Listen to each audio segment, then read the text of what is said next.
नमस्कार। इलेक्ट्रिकल गुरुजी के YouTube channel में आपका स्वागत है। आज जिस टॉपिक पे हम डिस्कस करने वाले हैं वो टॉपिक है AC through resistance, inductance and capacitance. Part first में हम डिस्कस करेंगे AC through only resistance. So let's start. इस टॉपिक को डिस्कस करने से पहले एक न्यूमेरिकल को डिस्कस करते हैं, जो कि RMS value means root mean square. जो हमने पीछे के वीडियो के अंदर एवरेज और आरएमएस वैल्यू के ऊपर डिस्कस किया था, उसी पे है न्यूमेरिकल। तो हमें फाइंड आउट क्या करना है, for the trapezoidal current wave form determine the effective value RMS value. जो वेव फॉर्म है आपके राइट साइड में आप देख सकते हो, इस वेव फॉर्म के लिए हमें करंट की जो वेव फॉर्म है इसके लिए आरएमएस वैल्यू हमें फाइंड आउट करनी है। तो आप देख सकते हो इस वेव फॉर्म के लिए कोई पर्टिकुलर इक्वेशन नहीं है। इन जनरल जब आप एक वेव फॉर्म बनाते हैं, साइनसॉइडल वेव फॉर्म, जो कि कुछ इस तरीके से होती है, 0 से 2 पाई आई एम, तो हम एक इक्वेशन लिख सकते हैं I=IM साइन ओमेगा टी। इस इक्वेशन के लिए हम क्या है, आरएमएस वैल्यू है वो इजीली फाइंड आउट कर सकते हैं डायरेक्ट। बट जो वेव फॉर्म आपको दे रखी है उसके लिए कोई पर्टिकुलर इक्वेशन नहीं है, क्योंकि ये टाइम इंटरवल के ऊपर चेंज हो रहा है। आप देखिए 0 से 3/T/20 तक ये ओ है, जो करंट है वो ग्रेजुअली क्या है, इंक्रीज हो रही है। फिर ए से सी तक ये कांस्टेंट है, सी से ई तक ग्रेजुअली फिर से डिक्रीज हो रही है। तो इसके लिए हमें टाइम इंटरवल के ऊपर आरएमएस वैल्यू फाइंड आउट करनी होगी। तो लेट्स स्टार्ट। इसके लिए आप देखिए इस वेव फॉर्म में एक आपको ट्रायंगल दिखेगा, ओ ए बी, और एक ट्रायंगल है आपका ये जो स्मॉल ट्रायंगल है ये वाला। तो इसमें अगर थीटा एंगल है तो दोनों ट्रायंगल के लिए अगर tan थीटा की वैल्यू निकालें तो स्मॉल वन के लिए क्या होगी, tan theta equal to this value I divided by time interval. जो ये इंस्टाटेनियस वैल्यू है किसी भी टाइम पर, मान लीजिए t है, तो ये हो जाएगा t equal to O A B के लिए क्या होगा, tan theta I M divided by time interval यहाँ पे क्या है 3T/20। तो यहाँ से I की वैल्यू क्या हो जाएगी, 20IM divided by 3T multiply by T।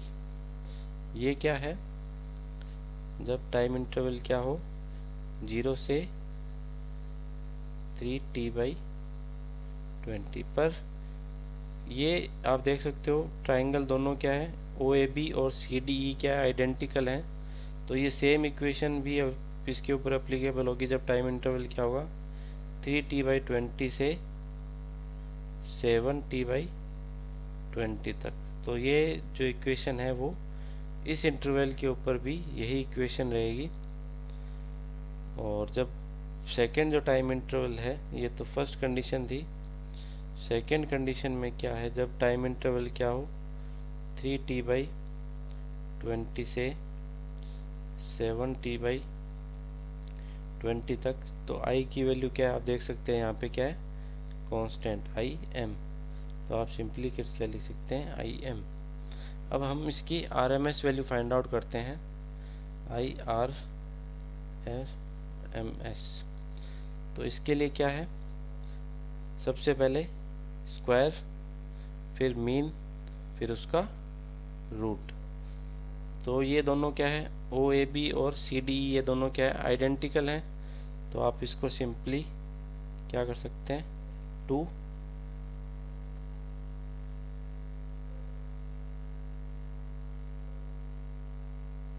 0 से 3T/20 और इक्वेशन क्या है ये, तो ये आ जाएगा 400 IM square by 9 T square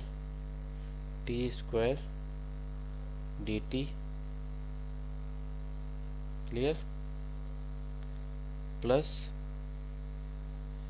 इस टाइम इंटरवल के लिए b से d तक, तो इसमें क्या होगा 3t/20 to 7t/20 IM square dt। अब इस पूरे का मीन क्या होगा 1t/2, और इस पूरे का क्या हो जाएगा अब स्क्वायर। तो IRMS क्या होगा स्क्वायर 2/t, और ये आ जाएगा 2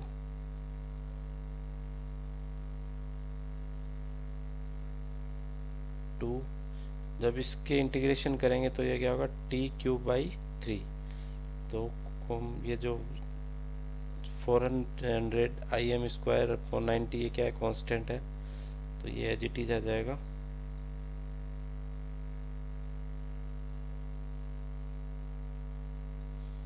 ये हो जाएगा t³/3। लिमिट हो जाएगी 0 से 3t/20 plus IM square common, और ये आ जाएगा t लिमिट 3t/20 से 7t/20, और ये क्लोज। अब IRMS वैल्यू क्या होगी देखिए, √2/t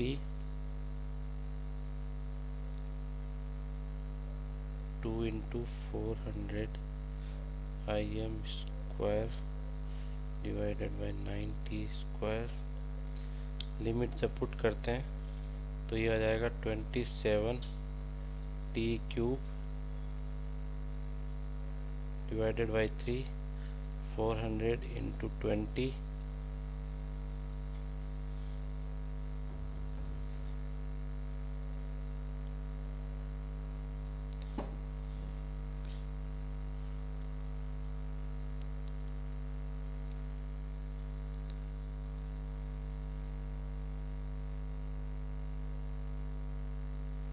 plus IM square 7t/20 minus 3t/20। थोड़ा सा कैलकुलेशन के लिए ध्यान रखिएगा, कई बार थोड़ी लेंदी कैलकुलेशंस भी हो जाती है। 2/t, अब इसमें देखिए क्या क्या कट हो सकता है। 400 से 420 से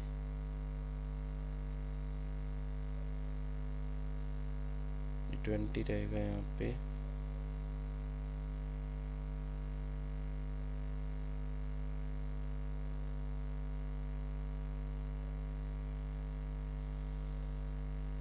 ये एच टी रहेगा ये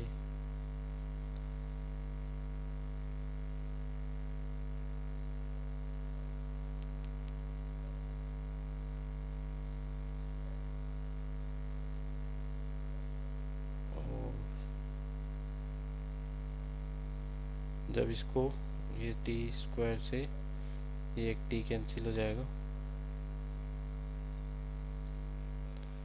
ये हो जाएगा 2t डिवाइडेड बाई 2 से कैंसिल हो जाएगा, तब हो जाएगा 10 t/10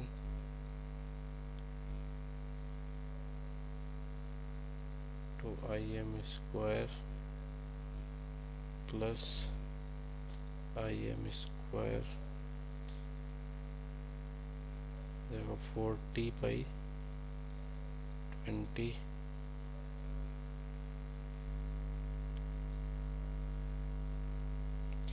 2/t अंदर लेके जाते हैं तो t से ये t कैंसिल, ये t कैंसिल, तो ये हो जाएगा 2 से ये 5 और ये 5, सॉरी 10 और फिर ये 2 और ये 5, तो ये हो जाएगा im² by 5 plus 2im² by 5 3im² by 5 root 3 by 5 im²। तो ये क्या है इसकी IRMS value root 3 by 5 im। Clear? तो इस तरह से आप जो कोई भी वेव फॉर्म है, अगर आप डायरेक्ट इक्वेशन आपके पास में नहीं है तो आप टाइम इंटरवल के ऊपर भी RMS वैल्यू निकाल सकते हैं। अब नेक्स्ट जो मेन जो टॉपिक था हमारा उसके ऊपर डिस्कस करते हैं, वो है AC through pure ohmic resistance only. कि अगर आपके पास में कोई सर्किट है जिसमें क्या है सिर्फ रेजिस्टेंस कनेक्टेड है और उसको आपसे एक AC सप्लाई आपने दे रखी है जिसका वोल्टेज है V=VM sin ओमेगा t और रेजिस्टेंस है I, इसमें जो करंट फ्लो हो रही है वो क्या है I। सो हमारे पास वोल्टेज की इक्वेशन है V=VM sin ओमेगा t। हम जानते हैं ओम्स लॉ से क्या होता है V=IR और हमें I की वैल्यू फाइंड आउट करनी है। I क्या होगा V/R। V की वैल्यू क्या है VM sin omega t divided by R। और VM/R क्या होगा IM sin ओमेगा t। तो फाइनल हमारे पास I की इक्वेशन क्या होगी IM sin ओमेगा t। अगर ये इक्वेशन फर्स्ट है तो करंट की इक्वेशन क्या होगी सेकंड। तो आप क्लियरली देख सकते हैं कि वोल्टेज और करंट इन दोनों में किसी तरह का कोई भी फेज डिफरेंस नहीं है। अगर इनका डायग्राम वेव फॉर्म अगर ड्रॉ करें तो वो किस तरह से होगी। सबसे पहले ये क्या है V के लिए और ये ओमेगा t। अगर I के लिए हमें ड्रॉ करना होगा तो क्या होगा, अगर एक ही फेज में है तो ये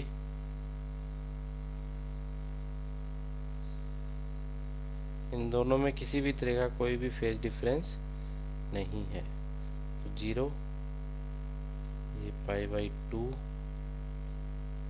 पाई 3π/2 और ये 2π। तो V और I ये किसके लिए है, ये तो है V के लिए और ये है I के लिए। तो इन दोनों जो वेव फॉर्म है इसमें किसी भी तरह का कोई भी फेज डिफरेंस नहीं है।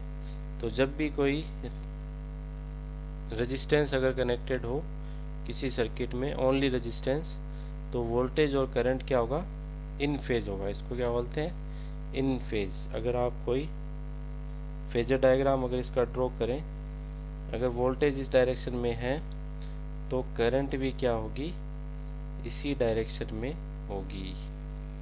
अगर फाइनल अगर डायग्राम हो तो क्या होगा V और इसी डायरेक्शन में क्या होगा I। इन दोनों में जो फेज डिफरेंस होगा, अगर फेज डिफरेंस को अगर फाई से डिनोट करें, फेज डिफरेंस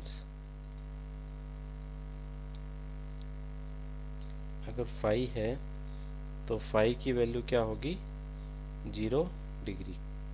किसी भी तरह का कोई भी फेज डिफरेंस इन दोनों के बीच में नहीं होगा। तो ये तो थी वोल्टेज और करंट की बात। अगर पावर हमें निकालनी हो तो आप जानते हैं P इक्वल टू क्या होगा, वी आई। वी क्या है, V M sine omega T. I क्या है, I M sine omega T. तो ये हो गया V M I M sine square omega T. V M I M sine omega T को हम क्या लिखते हैं, 1 minus cos 2 omega T by 2। तो यहाँ पे देख सकते हैं पावर के यहाँ पे दो फैक्टर्स आ गए। एक तो ये जो कांस्टेंट वैल्यू है V M I M by 2, और एक है V M I M by 2 cos 2 omega T. तो अभी अगर इसका फेजर डायग्राम हम ड्रॉ करें तो किस तरह से ड्रॉ होगा वो देखिए, थोड़ा ध्यान से देखिएगा। ये है ओमेगा टी। सबसे पहले हम ड्रॉ करते हैं वोल्टेज के लिए।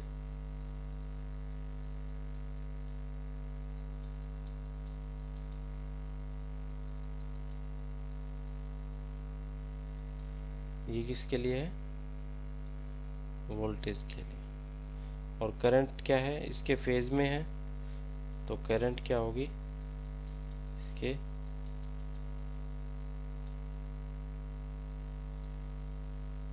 फेज में। तो ये वैल्यू क्या होगी, आई एम, और ये वैल्यू क्या होगी, वी एम। जब पावर की बात करेंगे तो उसका वेव फॉर्म क्या होगी,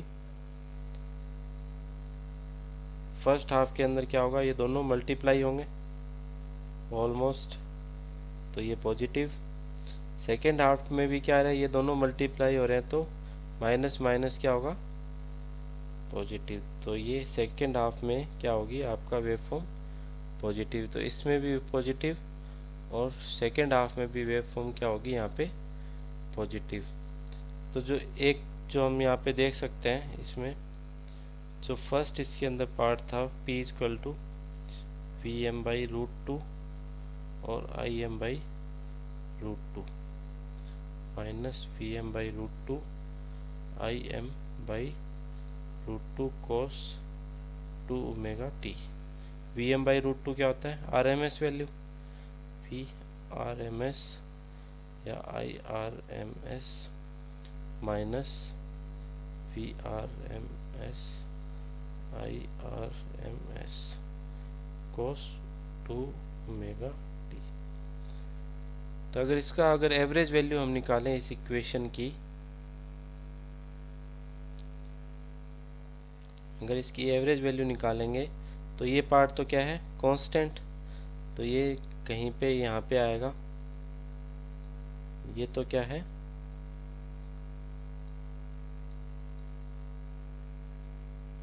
we R M S I R M S, या कह सकते हैं V M I M by 2।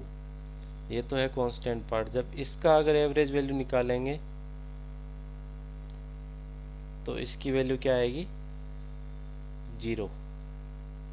इसका अगर एवरेज वैल्यू निकालेंगे तो ये क्या आएगा, 0।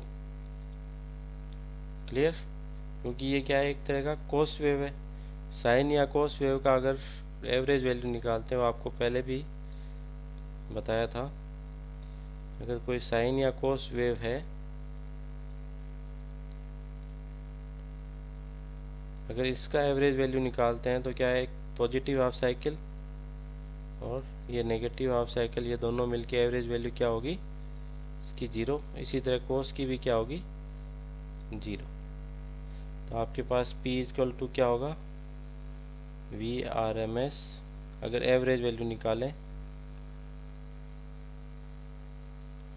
आई आर एम एस, या P एवरेज वैल्यू निकालना हो तो V M I M by 2, ये इसकी क्या होगी, एवरेज।